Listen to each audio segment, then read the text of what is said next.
Bora embarcar comigo numa viagem pela Espanha através dos vinhos dessa bodega icônica. Vamos a estar por tres zonas, Rioja, Toro y Ribera. Es la misma variedad, pero la textura del tanino es completamente distinta, ¿no? Produtor obcecado por taninos y textura. El vino puede y debe oler muy bien, pero sobre todo lo que nos tiene que dejar es un muy buen recuerdo cuando lo bebamos. E nessa viagem, a gente vai conhecer detalhes e peculiaridades de cada dos lugares e dos vinhos. El regaliz negro, que es muy característico de la zona de Toro. Aquí vamos viendo diferencias ya por zonas, que es lo bonito de la cata de hoy, que vamos a poder ir viendo pinceladas. Culminando com dos vinhos mais badalados do país. ¿Qué decir de único? Al final lo único es, yo creo, el estilo de la casa, ¿no? Uma bodega que tem tanto respeito pelo tempo de cada coisa que colocou tempo no próprio nome. Bueno, esto se puede hacer más rápido, pero no se puede hacer mejor. Entonces, vamos a ir tranquilos a hacer las cosas con calma.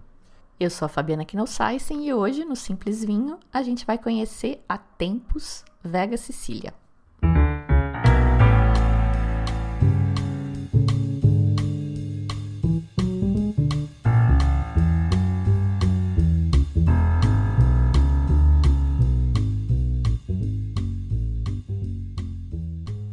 Sejam muito bem-vindos a essa viagem através dos territórios, terroirs e vinhos da bodega Tempus Vega Sicília.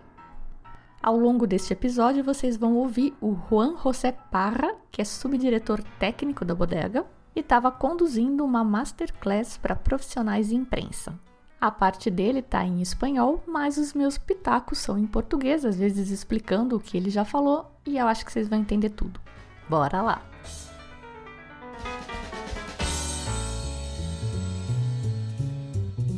Lo que os propongo es que hagamos un viaje con estos 6 vinos tintos sobre el tempranillo con los ojos del grupo de Tempus Vega Sicília, ¿no? Que podamos ver la filosofía que hay detrás de todos los vinos, pero cada uno con su perfil. Y la estructura va a ser Rioja, Toro y luego ya nos centramos en Ribera del Duero. Vamos a empezar com Rioja. Então a gente vai começar esclarecendo alguns nomes, porque a coisa meio que embola e fica tudo meio confuso. O nome correto do empreendimento atual é Tempus Vega Sicília, porque Vega Sicília era uma propriedade que já existia quando a família Alvarez, que é a fundadora da Tempus Vega Sicília, chegou lá em 1982. Vega Sicília como tal existe desde mucho antes, ¿no? Nosotros el punto cero real de la historia de Vega Sicília lo ponemos en el año 1865, cuando un enólogo riojano llega a Vega Sicília, descubre la finca, una finca que ya existía, pero que no se dedicaba a vinos finos, sino que se dedicaba a aguardiente. E esse nome Vega Sicília não tem nada a ver com a Sicília da Itália, embora escreva igual, mas a gente só vai explicar isso no final da Masterclass. Y en el año 82 nosotros decimos que es cuando llega la familia Álvarez, los actuales propietarios, y surge el grupo de Tempus Vega Sicília. Bom, começou em 1982 e depois vai expandindo para outros lugares dentro da Espanha. Con nuevos proyectos. El primero es Alión en el año 91, dentro de la misma denominación de origen, dentro de la misma apelación, en Ribera del Duero. En el año 93 se incorpora otro proyecto, que es el proyecto que tenemos en Hungría, que es la bodega de Tokaj Oremus. Essa é uma história bem legal, talvez seja tema para um outro episódio, mas eles chegam na Hungria depois da queda do muro, quando eles começam a aceitar investimentos estrangeiros. Tokaj na Hungria, vocês já sabem, é uma região que faz os vinhos de Botrytis, aquela podridão nobre que enlouquecia reis, rainhas e todo mundo que podia pagar. En el año 2001, compartiendo el mismo río, porque Vega Sicília y Alión están en la Ribera del Duero, pero nos dirigimos 100 kilómetros hacia el oeste en España, dirección a Portugal, llegamos al proyecto de Pinti en el 2001. Luego hay otro proyecto que es un joint venture con la familia Rosil, que es el proyecto del Macán, que es el que hablaremos ahora, que surge en el 2009. Y si hubiera estado aquí el año que viene, aparecería aquí otro proyecto, que es el proyecto del vino blanco que estamos haciendo en Rías Baixas, ¿vale? En la zona de Galicia, con Albariño. Então, finalmente, eles expandindo para vinhos brancos. Segundo a imprensa, o primeiro rótulo, na verdade, já foi lançado em 2025. A gente está gravando esse episódio em meados de 2026. Mas esses vinhos ainda não estão chegando no Brasil. Rias Baixas, só para lembrar aí, reforçando a nossa filosofia de osmose, é aquela região espanhola que fica em cima de Portugal, na verdade, em cima ali da região de vinhos verdes. Essa bodega vai chamar Deiva, e o primeiro vinho, esse que saiu em 2025, também chama Deiva. Antes de começar a nossa viagem por cada um dos projetos, eu queria destacar 2 pontos da filosofia da empresa e que norteiam todos esses projetos. O primeiro deles é o tempo. Ele vai repetir várias vezes ao longo aí do podcast que se pode fazer mais rápido, mas não melhor. E o segundo ponto é a obsessão com a textura. A lo largo de todos los estilos de los vinos que vamos a ver, nos va a preocupar mucho la textura, o sea, la sensación del tanino en boca. Y todo el trabajo que vamos a hacer en vendimia, cuando vamos a probar la uva para decidir en qué fecha vendimiar y cuándo cosechar, o los trabajos que vamos a hacer en fermentación para ver si queremos más color, más estructura, menos estructura, siempre va a ir con una obsesión, la sensación del vino luego en la boca. El vino puede y debe oler muy bien, pero sobre todo lo que nos tiene que dejar es un muy buen recuerdo cuando lo bebamos. Que no sea agresivo, que no tenga un tanino secante, que no haya amargores, ¿no? Guardem isso, porque isso é clássico, mas ao mesmo tempo é moderno. Esse foco em textura, porque independente do caminho que cada um de nós vai percorrer no mundo do vinho, e eu acho que hoje a maioria está enlouquecida e apaixonada por aromas, e eu acho que essa herança do Robert Parker, tem até um episódio sobre isso, os 126 aromas dos vinhos. Eu acho que isso é moda e vai passar. Porque no fundo, se a fruta vermelha, se é negra, se é branca, se é amarela, com caroço ou sem caroço, tanto faz, desde que tenha um aroma. Mas textura importa sempre. Vamos então começar a nossa viagem pelas regiões da Espanha, com os rótulos da Tempus Vega Sicília, pela Rioja, que é também o projeto mais jovem dentre os tintos, o Macán. Bien, empezamos con Macán, que es el proyecto que es participado entre Familia Rosil y la Familia Vega Sicilia. Dentro de los proyectos de tinto es el más joven de todos. Empezamos la primera cosecha en el 2009 y aquí teníamos muchos retos por delante cuando arrancamos. Os retos, aí no espanhol dele, são os desafios. E o primeiro desafio é a responsabilidade, porque a Vega Sicília, sendo uma referência espanhola em vinhos tintos, estava chegando a Rioja, que é referência espanhola em vinhos tintos. Pues llegaba a la zona que por excelencia es del vino tinto en España, ¿no? A Rioja.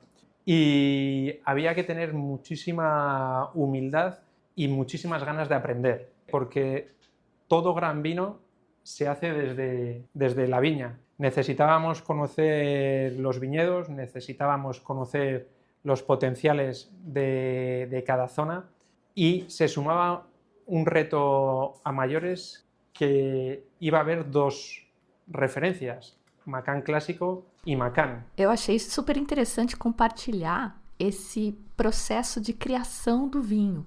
Então, eles tinham a propriedade, eles sabiam que eles iam fazer 2 vinhos, o Macán e o Macán clássico, mas eles ainda não sabiam o que ia ser esses vinhos. Entonces, ahí tuvimos que ir aprendiendo, ir adquiriendo experiencia, la paciencia, el tiempo que hablábamos antes, ¿no? No querer correr y saber qué queríamos que fuera cada estilo de vino. Então, agora ele vai explicar os lugares, o que eles aprenderam de cada lugar e o que saiu de cada lugar. Es una zona, es un paisaje espectacular, muy bonito, que está muy influenciada por un río. Antes hablaba del río Duero, en este caso es el río Ebro. Y el río Ebro va a determinar muchísimo el viñedo al que nos vamos a dirigir. En el caso de clásico, ¿qué es lo que buscábamos en clásico? En clásico queríamos tener una expresión de Rioja que fuera divertida, que fuera joven, que fuera fácil de beber, que tuviera algo de crianza, pero que se viera el carácter Rioja, que se viera la parte de la frutosidad y el carácter poquito floral que te da Rioja. Então, definido o vinho que eles queriam fazer, eles escolheram aonde seriam os vinhedos.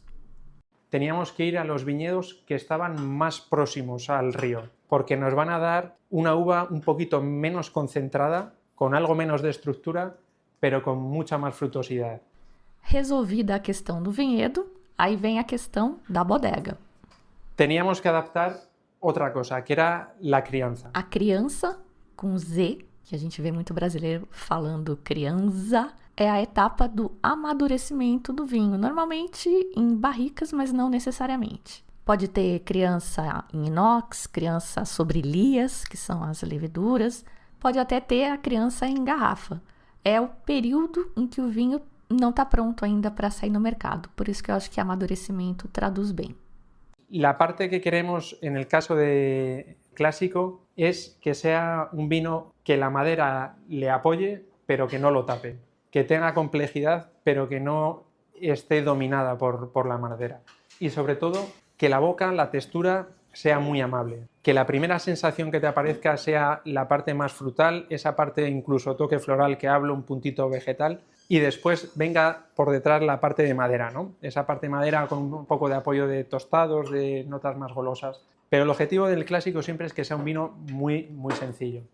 E além das microvinificações de pequenas parcelas dos diferentes terrenos, mais perto do rio, mais longe, mais alto, mais baixo, virado para o sol, na sombra, tem um detalhezinho que é a impressão digital do clássico. En origen empezó siendo un vino que era 100% tempranillo y nos dimos cuenta que si utilizábamos un poquito de garnacha lo que nos iba a dar es potenciar esa golosidad, esa frutosidad que queremos en el caso de Macán clásico, ¿no? Então, um pouquinho de garnacha na modalidade Field Blend, né, que é quando eles plantam tudo junto, e eles começaram a fazer isso nessas safras que estão no mercado agora, que é 2020 e 2021. Falando em safra, nesse evento a gente estava degustando a safra 2021 e ele disse que foi excepcional. Es una añada de las que disfrutamos, que no son muy habituales en Rioja, porque en la zona en la que estamos nosotros es en la parte alta, en la Rioja Alavesa, y es una cabecera de montaña que siempre hay muchísimas tormentas o granizos o lluvias extremas, pero en este año 21 fue un año que venía todo de cara, o sea, ibas probando la uva para decidir la fecha de vendimia y disfrutabas, o sea, veías que la textura de las pieles era muy buena, había mucha nobleza en el tanino.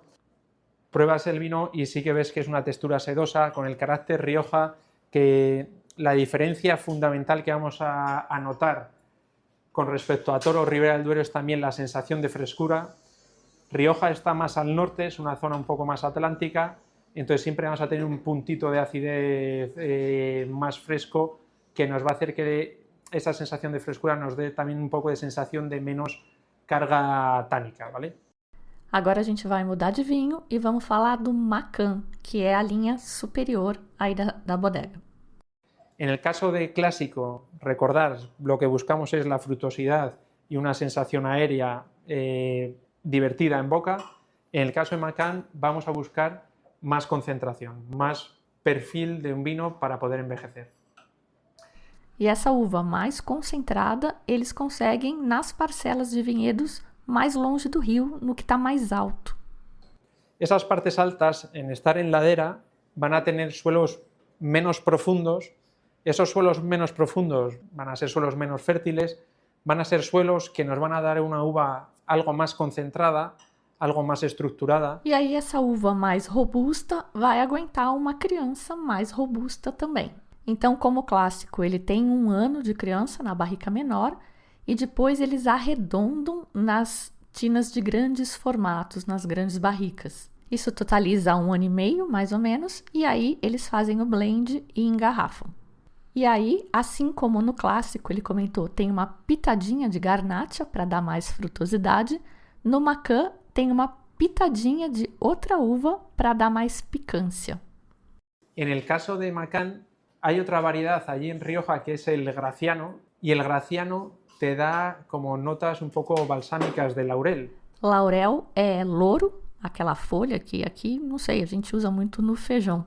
E em Logronho, que é a capital da Rioja, se vocês já foram, vocês vão reconhecer. Se vocês nunca foram, anota aí, porque vale muito a pena. Logronho é uma cidade boa para você usar como base para conhecer tudo por lá.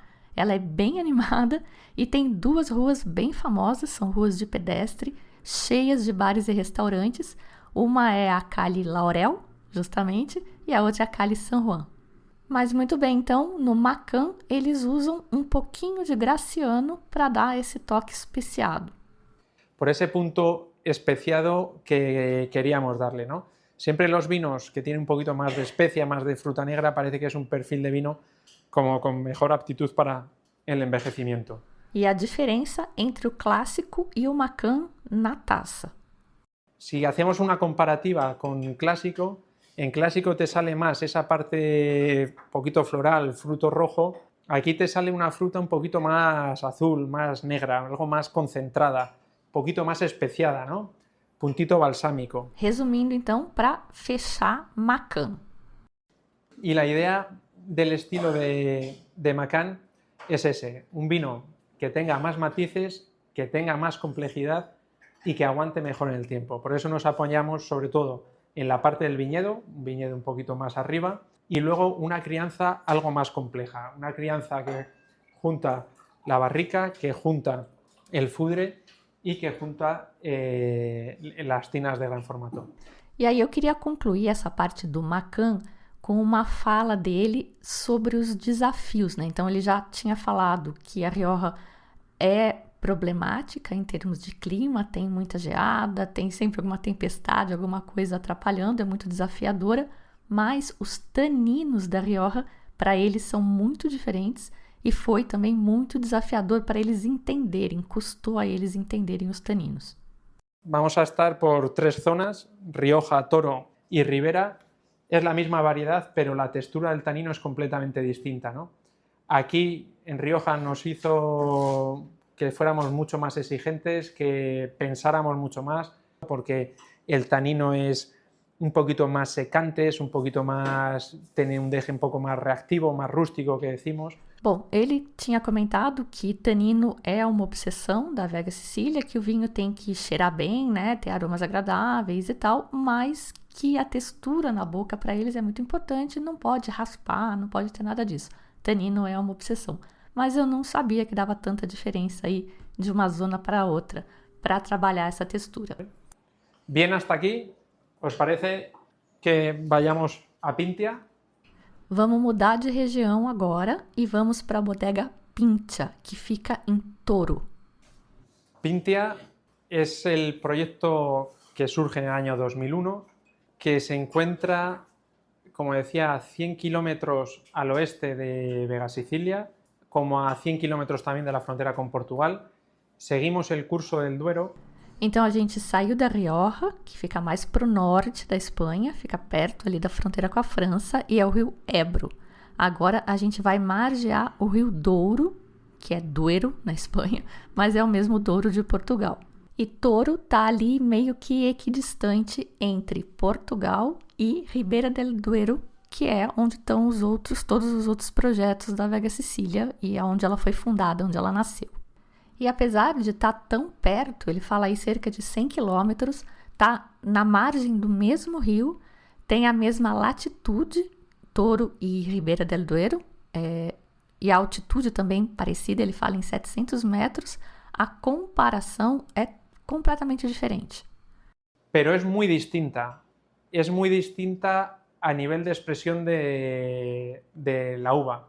En Ribera del Duero es el tinto fino, el tempranillo, aquí es la tinta de Toro, que es un clon del tempranillo, y sobre todo esa expresión es muy distinta por esto. E aí na Masterclass ele mostrou uma foto de drone ali de cima do vinhedo. E aí vocês não estão vendo, mas eu vou contar para vocês que a gente via na foto que a densidade de plantação é muito menor. Tem muito menos plantas em cada espaço e ele vai explicar por quê. En Rioja suele haber como unas 3.000 plantas por hectárea, más o menos. Cuando estamos en Ribera estamos en unas 2.200 plantas por hectárea. Aquí en Toro hay solo 1.000 plantas por hectárea. Um hectare, então, para dar uma ideia de tamanho, é mais ou menos um campo de futebol. Na Rioja, eles têm 3.000 plantas em um campo de futebol. Na Ribeira del Douro, mais ou menos 2.000. E em Toro, 1.000. Um terço das plantas que tem na Rioja e metade das que tem em Ribeira del Douro. E por que isso? Porque eles ficaram com preguiça de plantar mais, plantaram só 1.000? Por el tipo de suelo que hay y por el clima. Claro que não era preguiça, né? É porque é o que dá para fazer naquele lugar. Aquí llueve muy poco. Es una zona de clima extremo. Solo llueve 300 milímetros al año. Eso es pouquíssimo. 300 milímetros de chuva é praticamente o que chove na cidade de São Paulo só em janeiro. Mendoza, aqui na Argentina, são mais ou menos 300 milímetros também, mas é considerado um clima desértico e, em Mendoza, eles precisam de irrigação. Lá em Toro, na Pincha, e aliás, em todos os vinhedos da Tempus Vega Sicília, é secano, ou seja, só água que cai do céu. Que llueve tan poco que hace que ese carácter del tanino sea un poquito más rústico, ¿no? Y es fundamental aquí vendimiar súper temprano. Lo que decimos al dente, o sea, como cuando haces pasta y ya ves que está dura, pues ahí hay que vendimiar. Vendimia al dente. Já tinha ouvido essa? Que nem pasta. ¿Por qué? Porque es cuando tienes la acidez. Si no, se te va la acidez, se te va a hacer la uva muy compotada, muy sobremadura y va a ser muy pesado. E essa é a clave de Pintia. Bom, mas terroir não é só isso, né? Ele tem lá um clima bastante continental, inverno muito frio e verão muito quente. E ainda tem uma coisa muito importante, claro, que é o solo, que tem uma composição ideal que vai permitir que mesmo com tão pouca água, essa planta dê frutos bons. Este suelo es muy distinto al de otras zonas. Por ejemplo, en Rioja es un suelo un poco más calcáreo, que ese suelo más calcáreo pues da esa sensación más de frescura que teníamos en Clásico y en Macán. Aquí lo que hay es un primer lecho de canto rodado de piedra, que eso nos va a ayudar a preservar muy bien la humedad. Y debajo de eso va a haber una arena, pero más abajo de eso va a haber un suelo de arcilla que funciona como una esponja. Então tá aí a fórmula mágica que possibilita o cultivo de uvas nesse clima tão hostil. Um solo de argila que funciona como uma esponja gigante que a pouca água que cai ele absorve e a planta consegue acessar depois. Aquí sale una cosa que en Rioja no sale, que es el regaliz negro. Sale, que es muy característico de la zona de Toro. Aquí vamos viendo diferencias ya por zonas, que es lo bonito de la cata de hoy, que vamos a poder ir viendo pinceladas. Então, segundo ele, uma característica da zona de Toro, para a gente procurar aí nas degustações às cegas, regaliz, que é o alcaçuz. Falamos de clima, falamos de solo, falamos da uva, falta falar de criança. En el caso de Pintia, la tinta de Toro, perdón, es la que menor aguanta la madera. En Clásico decíamos que estamos como 12 meses de crianza en barrica. En el caso de Macán hablábamos de esa crianza en barrica, pero que después le poníamos el fudre y la tina de madera de gran formato, que íbamos a 6 meses más, entonces estamos como en año y medio. Pero aquí en Toro, la tinta de Toro con más de 10 meses en barrica empieza a maderizarse mucho el vino e a hacerse demasiado pesado. Interessante isso, né? Eu não imaginava como o Pincha é mais gordo, né? É um vinho mais encorpadão. Eu achei que ele fosse mais, a uva fosse mais robusta também, mas é justamente o contrário. 8 meses de barrica no máximo. Entonces, de todos los vinos que tenemos es el que antes sacamos de barrica y en el que trabajamos también con otros recipientes que veis ahí, bueno, hay unas tabas, unas ánforas de cerámica.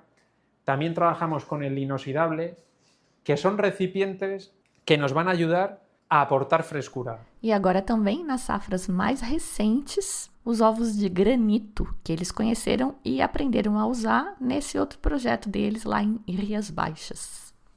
Y no en esta añada, que es 20, pero sí en añadas posteriores, hemos empezado también a trabajar con recipientes de granito, huevos de granito, que esto los descubrimos cuando empezamos con el proyecto del albariño en Rías Baixas.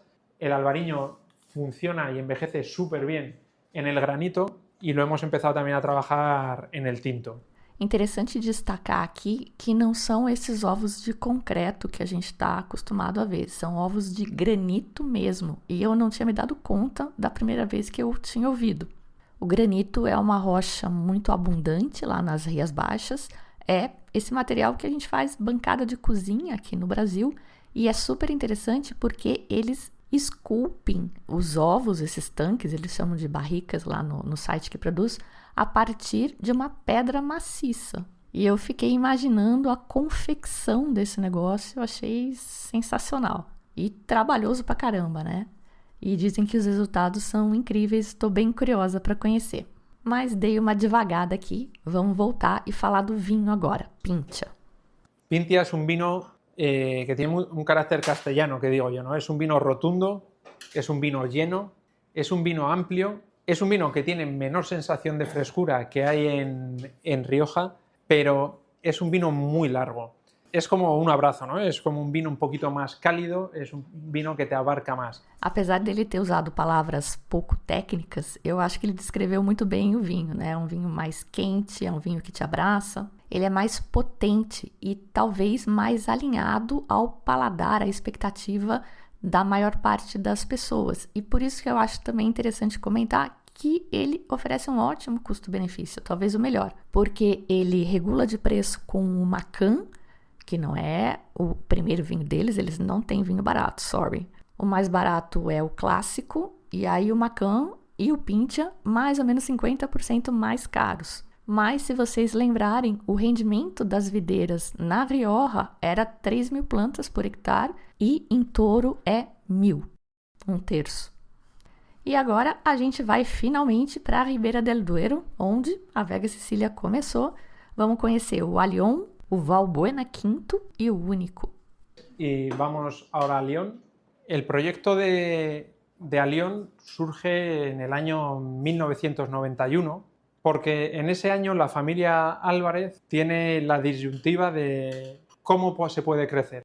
Então eles chegaram nesse ponto em que eles queriam crescer e estudaram, avaliaram como eles queriam crescer.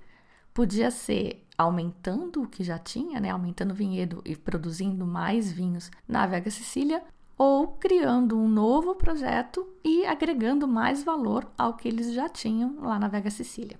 La familia, yo creo que ahí mostró sus valores, ¿no? Y dijo, vamos a optar por la diversificación, vamos a optar por la calidad. Y fue como se surgió Alión. Alión surge para dejar de hacer Valbuena tercer año y hacer un vino que fuera moderno de todo lo que era la Ribera del Duero. Então, Alión é uma outra bodega do mesmo grupo, Vega Sicília, mas separada, e o vinho tem outro conceito. Lo que decimos que es la interpretación que hacemos de la añada en toda la Ribera del Duero. Então ele contou que esse é o processo mais desafiador que eles têm lá em termos de logística, porque são vinhedos em toda a Ribera del Duero, de norte a sul, de leste a oeste. Lo que quiero es que veáis que recorremos toda la ribera, porque dentro de la Ribera del Duero hay muchas riberas distintas, ¿no? Hay muchos paisajes distintos. Além da filosofia de representar toda uma região em um único vinho, né? Mostrar como foi o ano em toda a região em um único vinho, essa estratégia tem algumas vantagens. Primeiro, ele consegue um vinho com equilíbrio e complexidade. En la zona de más este obtenemos mucha frutosidad. En la zona de Boada obtenemos la elegancia. Es un tanino súper suave, muy delicado, muy elegante. En la zona de Moradillo obtenemos acidez y frescura. En la zona de Roa, concentración. Cada una de estas partes nos da una característica. La suma de todas esas distintas zonas hacen que tengas una visión muy general de cómo ha sido la añada en el conjunto. Y te da también consistencia, porque el mayor riesgo que tenemos son las heladas.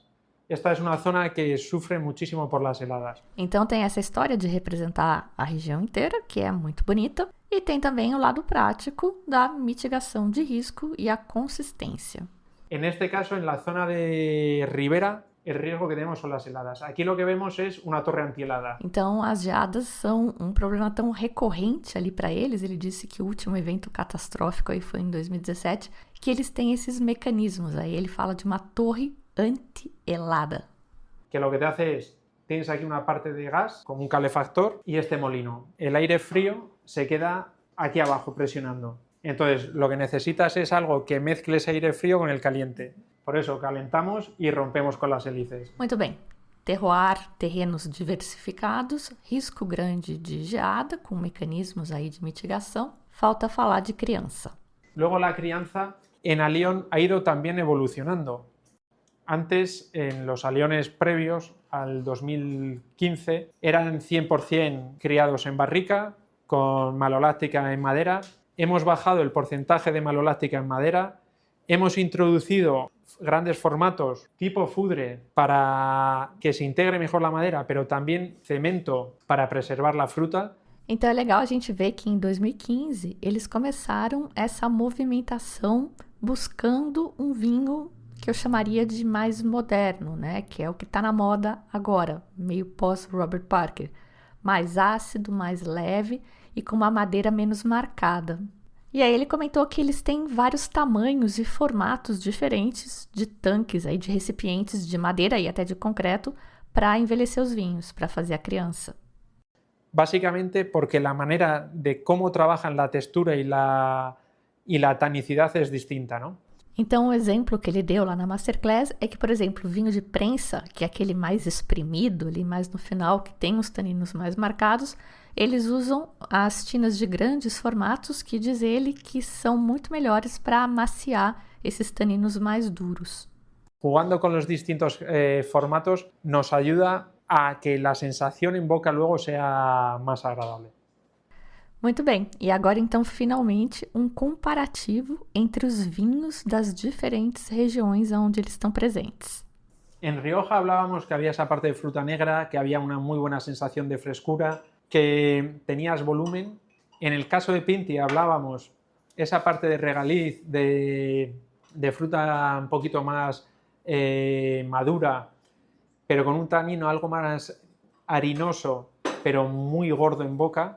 Cuando llegamos a Ribera es como el contrapunto entre las dos, porque tenemos un poquito menos de frescura que podemos encontrar en Rioja, pero tenemos también la sensación de volumen y boca llena de carnosidad que podríamos tener en Toro. Entonces, para mí es el medio camino de la expresión un poquito más elegante, sutil, fina de Rioja, con la versión un poquito más potente, carnosa, masiva de Toro. Muito bem, os mais esperados da degustação agora? Vamos terminando este viaje a través de los tempranillos, de los estilos de tinto de Tempos Vega Sicilia y llegamos al origen de todo, ¿no? Llegamos a la casa madre, llegamos a Vega Sicilia. Faltam 2 vinhos para a gente terminar essa Masterclass. Ele vai falar ainda do Valbuena Quinto e do Único. E aí, como eu prometi, ele vai contar a história dos nomes, né? Por que Valbuena Quinto e por que Vega Sicilia, escrito desse jeito estranho, né? Um Sicília italiano. Mas antes, eu queria falar de 3 detalhes técnicos que eles não falam muito, né? Foi uma informação praticamente extorquida ali durante a Masterclass, mas que eu acho que ajudam a gente a entender o produtor, sabe? Contam a história do produtor, da filosofia do produtor, porque a gente hoje está num momento de muita oferta de vinho muito bom e basicamente, né, no limite, eu acho que o que vende vinho é a história. Claro que o vinho tem que ser bom, mas tem um monte de vinho bom para você escolher, então aí você tem histórias para escolher também. E tá todo mundo se esforçando aí para contar a história, né? Eu chamo de história de vender vinho, mas nem todo mundo tem o que contar, né? E aí tem muito blá blá blá, muita história que não convence. Mas isso também é muito pessoal, né? Às vezes o que convence um não convence outro. Então eu vou contar as histórias aí para vocês e vocês decidem se são convencidos ou não. Hablaba antes, ¿no? De la llegada de la familia Álvarez en el año 82. Então, 1982, tipo ontem, é quando David Alvarez compra a propriedade chamada Vega Sicilia, que já era conhecida, já era mítica, já fazia vinhos apreciados, valorizados, requisitados. O David Alvarez não tinha nenhuma ligação anterior com vinho. Ele era de uma família humilde Segundo a IA, não paupérrima, mas bastante humilde, e ele fez fortuna prestando serviços de limpeza, terceirização, segurança, basicamente para o setor público. Então esse foi o patriarca, o David Alvarez. E aí, com o tempo, alguns anos depois, poucos anos, um dos filhos dele, o Pablo, começou a se envolver no negócio. O Pablo era advogado, mas meteu as caras aí no vinho e é considerado o grande responsável por transformar a empresa nesse ícone premium que ela hoje é. En el año 85, la agricultura en España era una agricultura intensiva, que había muy química, que si una hectárea te podía dar 10.000 kilos de uva, pues mejor que te dé 10.000 y si le puedes meter lo que sea para que te dé 15.000 kilos, pues hazlo, ¿no? Pues en ese contexto, que ahora quizás estamos todos muy concienciados con la parte de la sostenibilidad, del medio ambiente y demás. Nesse contexto, então, de capitalismo meio desenfreado, exploração máxima da terra que o Juan está contando, o Pablo Alvarez também deu pitaco. Além de gestão de marca, de posicionamento premium e tal, ele também se meteu em agricultura. En ese año 85, una persona que no tenía ni idea de agronomía, que no tenía idea de nada, lo que tiene es la sensibilidad y piensa, eso que le están echando de herbicidas a la planta no tiene que ser bueno. Esa fertilización que se le está poniendo no tiene que ser bueno. Y eso se cambia desde el año 85 y estamos orgullosos de eso, porque no lo hemos comunicado prácticamente o no le hemos dado visibilidad porque creíamos en ello, pensábamos que era lo normal. Então tá aí, ó, todas as vinhas são orgânicas desde o século passado, desde 1985. E a parte que mais me gusta nessa história é que eles não comunicaram. Eu gosto muito de gente que faz sem ficar falando que faz. Próximo assunto técnico, leveduras. Tem um jornalista bastante tradicional aí no mundo do vinho, chamado Didu Russo, muitos de vocês devem conhecer, e o Didu sempre pergunta se é fermentação espontânea. É um assunto muito importante para ele e nessa degustação ele não estava, então, em homenagem a ele, eu resolvi perguntar. Ahí también hemos hecho una evolución. Antes era una fermentación espontánea que empezaba con un pie de cuba. Pé de cuba, a gente acho que já falou aqui, nada mais é do que você iniciar a fermentação num recipiente pequeno, separado, numa escala menor. E aí, quando esse negócio pega embalo, você joga no seu tanque mesmo efetivo. No caso da fermentação espontânea, eu acho que ajuda ele a controlar, né? Se sair um bicho ruim, ele não vai jogar isso no tanque, onde tem todo o mosto dele, e não vai perder tudo. Mas mesmo o pessoal que usa a levedura selecionada, né? Aquela comprada, faz pé de cuba também. ¿Qué hicimos? Hicimos una selección de nuestras levaduras. Hicimos un proyecto con la Universidad de León en el que fuimos aislando durante varios años que levaduras fermentavam aí. Então, olha lá a ciência, né? É aquela coisa mais natural, são as leveduras que estão no meu terroir, que vêm junto com a minha uva, mas não são todas, são só as que eu quero. Não é um processo simples, é custoso. Aqui no Brasil eu conheço um único produtor que está começando, já tem acho que 1 ou 2 anos, a fazer um trabalho nessa linha, que é a Manus, no Rio Grande do Sul. Todo esto son años, hasta llegar al 5º año en el que ya empezamos a hacer una prueba a nivel industrial. 5 anos de testes e pesquisas até entrar em produção. Y en ese proceso seleccionamos una serie de levaduras. Una para Vega Sicilia y León, 2 para Pintia y 2 para Macán. Y esto fue una primera etapa, que esa la hemos terminado completamente hace 2 años. E aí, efeito colateral, eles descobriram uma levedura diferente. Pues en esta primera etapa vimos que había unas levaduras que son unas que se llaman lactanceas, que tienen capacidad de transformar el azúcar en ácido láctico. Entonces ahora estamos seleccionando nuestras propias lactanceas para utilizarla un poco como la sal y la pimienta, para tener una lactancea por bodega que nos dé un plus de acidez y que te refresque un poquito. Ele usa a expressão como sal e pimenta, né? Ele está literalmente utilizando as diferentes leveduras para equilibrar o vinho. Hay otra parte del compromiso, ¿no? También el pensamiento a largo plazo que define Vega Sicilia es... Então tem um último ponto da filosofia da Vega Sicilia que ele comentou lá e que eu achei legal compartilhar com vocês. Se vocês se lembram, quando ele falou que eles decidiram expandir em 1991 e criar o Alion, ele conta que eles foram buscar outro lugar para fazer o Allione, mas eles tinham terra, podiam ter feito na Vega Sicilia mesmo. La finca son 1000 hectáreas, de las cuales viñedos son unas 180. Então veja, a Vega Sicilia tem 1000 hectares, mas menos de 20% dessa área está com vinhedo. O sea, habría capacidad para plantar mucho más viñedos. Lo que pasa es que no se optó por eso. Y entonces toda esa superficie que se podría utilizar para otro tipo de cultivo, que además son suelos que están muy próximos al río, que no tienen buena aptitud para el viñedo, lo que hemos hecho ha sido plantarlos con más de 500.000 de árboles de robles e alcornoques.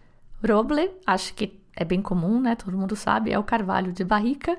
E alcornoque, eu não conhecia, nunca tinha ouvido, mas são os sobreiros, é a árvore de cortiça.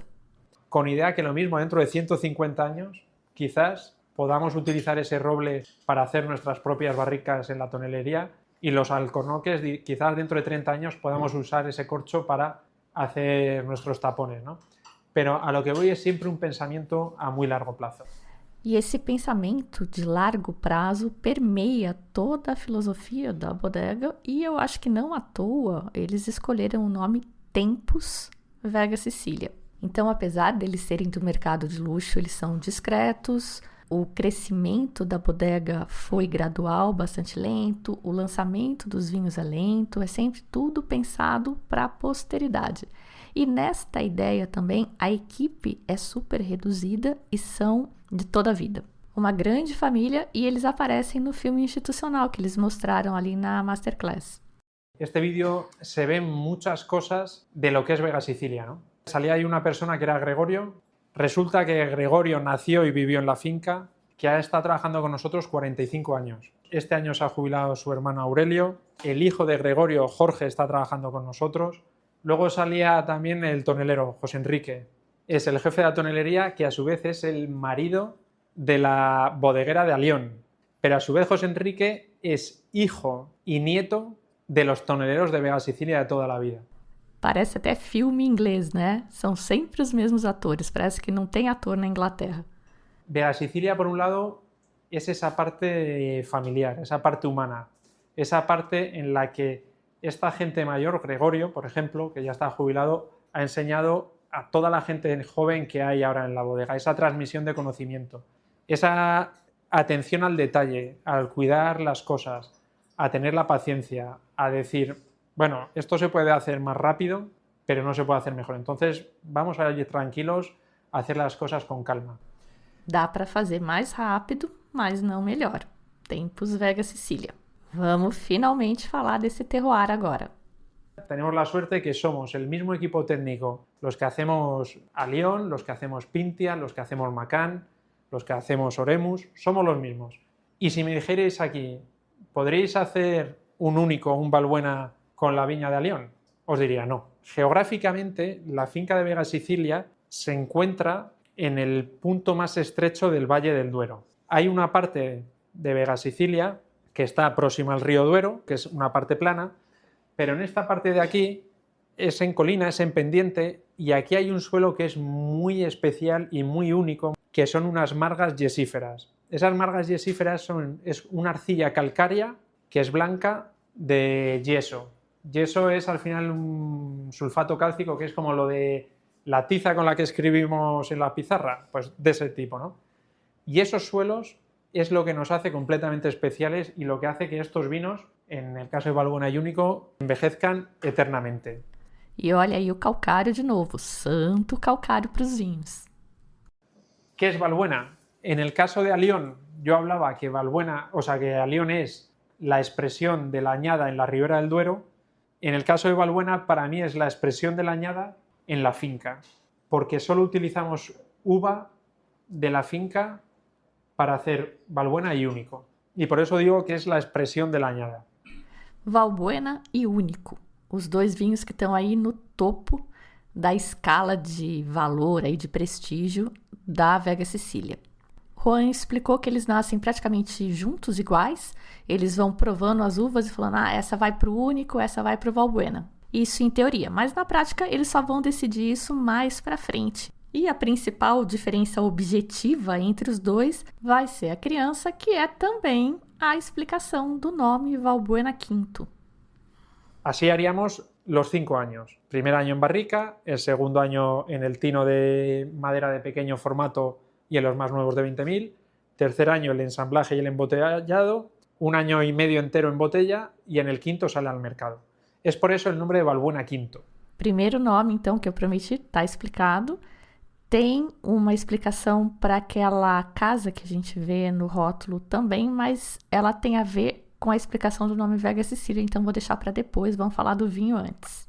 En el caso de Balbuena hay una sedosidad, que hay una expresión, hay una elegancia, que es seductor, es fino, es delicado, tiene la parte no tan terciaria que puedes encontrar en el único, que en el caso de único pues te tienen que gustar vinos un poco más criados, con donde la parte terciaria es más importante. En el parte de Balbuena ves esa parte más joven de la finca, pero con la nobleza y la sedosidad del tanino, ¿no? E o único? ¿Qué decir de único? Al final el único es, yo creo, el estilo de la casa, ¿no? Es por lo que Vega Sicilia ha sido reconocida internacionalmente. Es el equilibrio de cómo la suma de suelo, planta, tradición hace un vino completamente especial, ¿no? A gente provou lá o 2013, que foi uma safra fria e é um vinho que está aí com quase 15 anos. Es una añada para nosotros, la 2013, seguramente sea la de las más frías y más frescas que hayamos tenido en los últimos 15 años. Cuando lo pruebas, es un vino que se centra en el terciario porque es su seña de identidad, el impacto que ha tenido la crianza, que ha tenido las tinas de madera, pero no está evolutivo. Y al final es un vino que es muy largo. Es un vino que entra como una punta de lanza, pero que luego se va abriendo, abriendo, abriendo. Y es una sensación de estructura tánica, pero sedosa. O sea, es potente, pero elegante. E a pergunta que todo mundo sempre quer saber, qual o melhor momento para abrir essa garrafa? Es un vino que a día de hoy tiene pues casi 13 años, que tiene muchísima capacidad de envejecimiento y que se podría disfrutar pues dentro de 15 años más, que es cuando estará en su plenitud. En definitiva, es el reflejo de la identidad de la casa. Y es un vino que a nosotros cuando lo damos a probar o la gente lo prueba, que emociona y que refleja un poco toda esa filosofía y ese trabajo que llevamos detrás. E agora, finalmente, acabou o suspense, a história do rótulo e do nome. Y en Balbuena Quinto, en la etiqueta, hay otra curiosidad que hace referencia a una capilla que hay dentro de la finca, o sea, esa es esa capilla. Pero esta capilla está dedicada a San Isidro, perdón. San Isidro es el patrón de los agricultores y los ganaderos.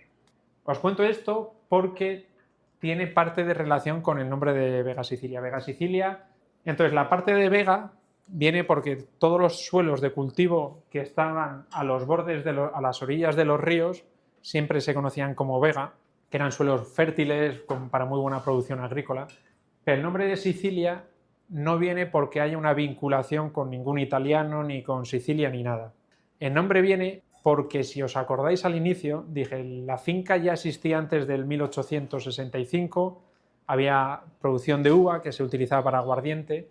Pues esta finca de Vega Sicilia hay escritos que aparecen en el siglo XIII, XIV, incluso antes. Y es una finca que estuvo muy vinculada al monasterio de Balbuena de Duero.